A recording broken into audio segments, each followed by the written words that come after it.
जब रॉ ने new Delhi terror attack के मास्टरमाइंड अब्दुल्ला बशीर को उसके घर में घुसकर घेरा तो उसने जो खुलासे किए वो आपका दिल दहला देंगे। साल था 2018। सुबह के लगभग 4 बजे थे।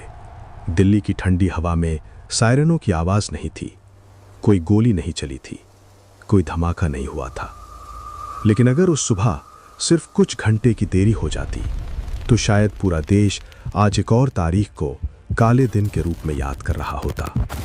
एक नौजवान लड़का साधारण कपड़ों में एक छोटे से कमरे में बैठा हुआ अपने मोबाइल फोन की स्क्रीन पर बार बार एक ही तस्वीर देख रहा था। दिल्ली का एक भीड़ भाड़ वाला इलाका, और उसी पल बाहर खड़ी एक टीम धीरे धीरे सीढ़ियां चढ़ रही थी।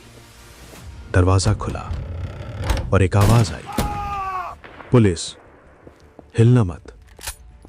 उस लड़के का नाम था अब्दुल्ला बशीर, और जो हमला वो करने वाला था वो बस कुछ घंटों की दूरी पर था। आज की ये कहानी है उस आतंकी हमले की जो होने से ठीक पहले रोक लिया गया। हम आज जिस घटना की बात करने जा रहे हैं वो कोई फिल्मी कहानी नहीं है। ये भारत की सुरक्षा एजेंसियों द्वारा रोका गया एक वास्तविक और प्रमाणित आतंकी षड्यंत्र है। ये मामला साल 2018 का है और निशाना था राष्ट्रीय राजधानी क्षेत्र और उससे जुड़ा गणतंत्र दिवस का समय। लेकिन इस कहानी की शुरुआत उस सुबह से नहीं होती। इसकी शुरुआत होती है एक बिल्कुल आम दिखने वाले लड़के से, अब्दुल्ला बशीर। नाम सुनकर किसी को शक नहीं होता। न कोई आपराधिक रिकॉर्ड, न कोई बड़ी पहचान, न कोई आतंकी जैसा चेहरा। वो उत्तर प्रदेश के एक सामान्य इलाके में रहता था। छोटा सा परिवार, आसपास के लोग उसे सीधा साधा लड़का मानते थे। लेकिन उसके मोबाइल फोन के अंदर एक दूसरी दुनिया चल रही थी। भारत में आतंकी नेटवर्क आज सिर्फ हथियारों से नहीं चलते, वे चलते हैं चैट ग्रुप से, एन्क्रिप्टेड ऐप से, ऑनलाइन वीडियो से और वैचारिक ब्रेन वॉश से। यही रास्ता था जिससे अब्दुल्ला बशीर भी अंदर खींचा गया। धीरे धीरे उसे ऐसे ग्रुप्स में जोड़ा गया जहां दुनिया को 2 हिस्सों में बांटकर दिखाया जाता था, एक हम और एक वो। जहां भारत को एक दुश्मन देश के रूप में पेश किया जाता था, जहां हर वीडियो में यही सिखाया जाता था कि अगर कुछ बड़ा करना है तो खुद को कुर्बान करना पड़ेगा।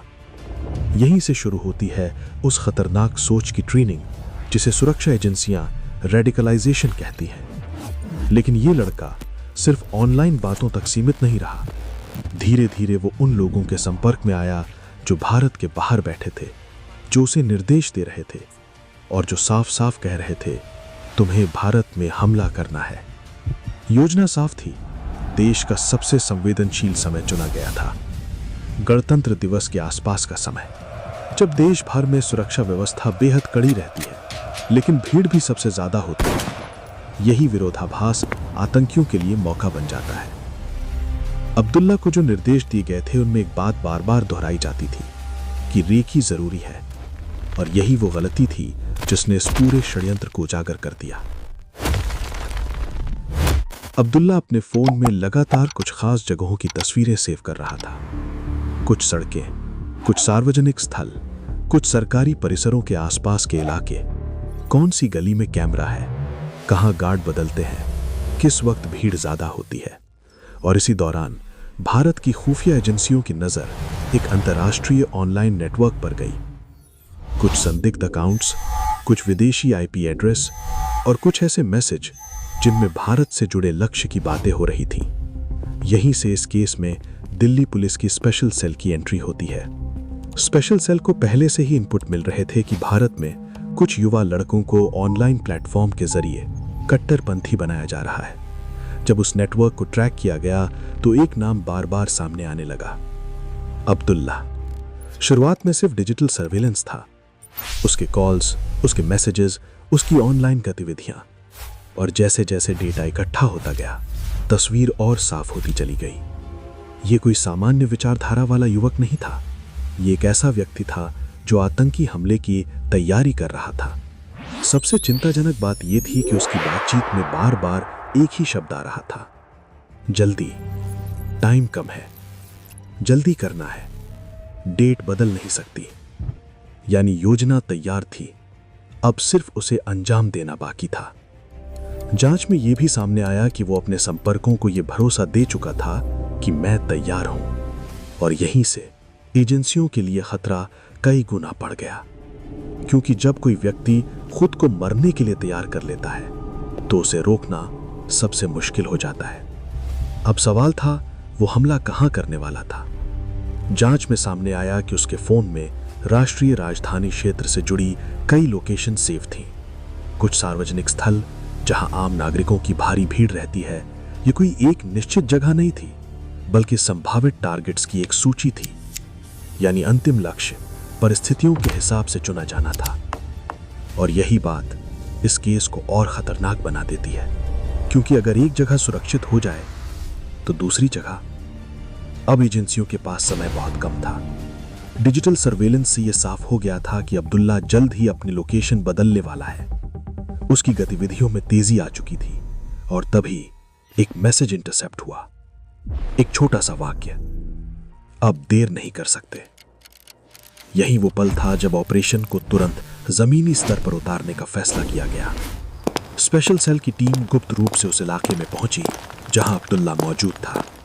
कोई सायरन नहीं, कोई बड़ी हलचल नहीं, क्योंकि अगर उसे जरा भी शक हो जाता तो वो उसी समय किसी और जगह निकल सकता था, या उससे भी बुरा, वो मौके पर ही कुछ कर सकता था।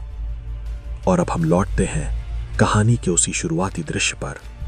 सुबह के लगभग 4 बजे टीम सीढ़ियां चढ़ती है, दरवाजा खटखटाया जाता है, और कुछ ही सेकंड में अब्दुल्ला बशीर हिरासत में होता है। उस वक्त तक देश में प्रस्तावित हमले में सिर्फ कुछ घंटे बाकी थे। यह बात बाद में पूछताछ में सामने आई।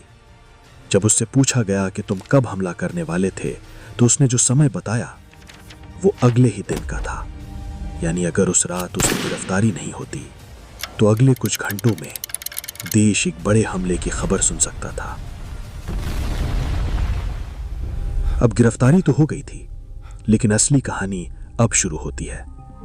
उसके मोबाइल फोन, उसके डिजिटल स्टोरेज, उसके ऑनलाइन अकाउंट्स, हर एक चीज की फोरेंसिक जांच की गई, और यहीं से पूरे नेटवर्क की परतें खुलने लगी। उसके पास आतंकी संगठन से जुड़ी प्रचार सामग्री थी, वीडियो, भाषण, कट्टर विचारधारा वाले मैसेज। कुछ ऐसे कंटेंट भी थे जिनमें साफ साफ बताया गया था कि भीड़ में कैसे घुसना है, कैसे पहचान छिपानी है, और कैसे आखिरी समय तक सामान्य दिखते रहना है। सबसे डराने वाली बात यह थी कि वो मानसिक रूप से पूरी तरह तैयार था। पूछताछ में उसने बताया कि उसे लगातार यह सिखाया जाता था कि अगर तुम मर गए तो तुम हीरो बन जाओगे। यानी हमला केवल रणनीति नहीं था, वो एक इमोशनल ब्रेन वॉश का नतीजा था। जांच में यह भी सामने आया कि उसे भारत के बाहर बैठे हैंडलर्स से लगातार निर्देश मिल रहे थे। कौन सी खबर देखनी है, कौन सी वेबसाइट से अपडेट लेना है, किस तरह से अपनी पहचान छिपानी है।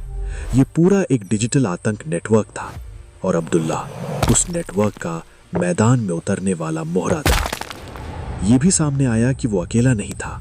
भारत के अलग अलग हिस्सों में कुछ और युवा लड़कों को इसी तरह तैयार किया जा रहा था। लेकिन अब्दुल्ला का केस इसलिए ज्यादा खतरनाक था क्योंकि वो एक्टिव स्टेज में पहुंच गया था। यानी अमेज़न विचारधारा से आगे, तैयारी से आगे अब सिर्फ एक कदम बाकी था।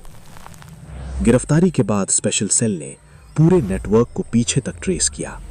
कई डिजिटल अकाउंट्स बंद कराए गए, कई संदिग्ध संपर्कों को चिन्हित किया गया, और सबसे बड़ी बात, एक ऐसा हमला टल गया जिसका शिकार कोई भी हो सकता था। यह कहानी हमें एक बहुत कड़वी सच्चाई बताती है। आज के दौर में आतंकी सिर्फ सीमाओं से नहीं आते, वे मोबाइल फोन से आते हैं, इंटरनेट से आते हैं, और हमारे ही समाज के अंदर से निकलते हैं। अब्दुल्ला किसी जंगल में छिपा हुआ आतंकी नहीं था। वो हमारे जैसे ही शहरों में रहता था, हमारे जैसे ही बाजारों में जाता था, हमारे जैसे ही कपड़े पहनता था। और यही बात इस केस को सबसे ज्यादा डरावना बनाती है, क्योंकि अगर एजेंसियों को वो एक छोटा सा डिजिटल सुराग नहीं मिलता, अगर उस एक मैसेज पर ध्यान नहीं दिया जाता, तो शायद हम आज ये कहानी एक डॉक्यूमेंट्री की तरह नहीं, एक शोक संदेश की तरह सुनते। ये भी याद रखना जरूरी है कि ये केस किसी फिल्म की तरह एक हीरो पुलिस ऑफिसर की वजह से नहीं सुलझा। ये सुलझा डेटा एनालिस्ट से, साइबर एक्सपर्ट से, फील्ड इंटेलिजेंस से और कई गुमनाम अफसरों की टीम वर्क से। और यही आधुनिक आतंकवाद से लड़ने का तरीका है। जब इस केस की जानकारी मीडिया में आई तो बहुत कम लोगों ने इस पर ध्यान दिया, क्योंकि जब धमाका नहीं होता तो खबर भी छोटी हो जाती है। लेकिन सच ये है, रोक दिया गया हमला अक्सर किए गए हमले से कहीं बड़ी सफलता होता है। आज जब हम आराम से अपने घरों में बैठकर खबरें देखते हैं तो हमें शायद ये एहसास नहीं होता कि कई बार हमारी सुरक्षा उन फैसलों पर टिकी होती है जो आधी रात को बिना किसी कैमरे के सामने लिए जाते हैं। अब्दुल्ला बशीर का मामला आज भी सुरक्षा एजेंसियों के लिए एक केस स्टडी है कि कैसे एक अकेला व्यक्ति पूरे सिस्टम के लिए इतना बड़ा खतरा बन सकता है और कैसे एक छोटी सी डिजिटल चूक एक पूरे आतंकी प्लान को उजागर कर सकती है। लेकिन इस कहानी का सबसे बड़ा सवाल आज भी हमारे सामने खड़ा है। अगर एक युवक इतनी आसानी से कट्टरपंथी बनाया जा सकता है तो हम समाज के रूप में कहां चूक कर रहे हैं? क्या हम अपने आसपास बदलते व्यवहार को पहचान पाते हैं? क्या हम ऑनलाइन दुनिया की असल सच्चाई समझ पाते हैं? क्योंकि अगला अब्दुल्ला किसी और गली में हो सकता है, किसी और शहर में हो सकता है और किसी और मोबाइल स्क्रीन पर वही वीडियो देख रहा हो सकता है। आज की ये कहानी सिर्फ एक रोके गए हमले की नहीं है, ये उस अदृश्य लड़ाई की कहानी है जो हर दिन, हर रात बिना किसी शोर के हमारे देश के लिए लड़ी जाती है। और अगली बार जब आप गणतंत्र दिवस की परेड देखें, तिरंगे को लहराते हुए देखें, तो सिर्फ समारोह मत देखिए, उसके पीछे छुपी हजारों अनसुनी कहानियों को भी याद कीजिए, जिनमें से एक कहानी थी उस आतंकी हमले की जो होने से बस कुछ घंटे पहले रोक लिया गया।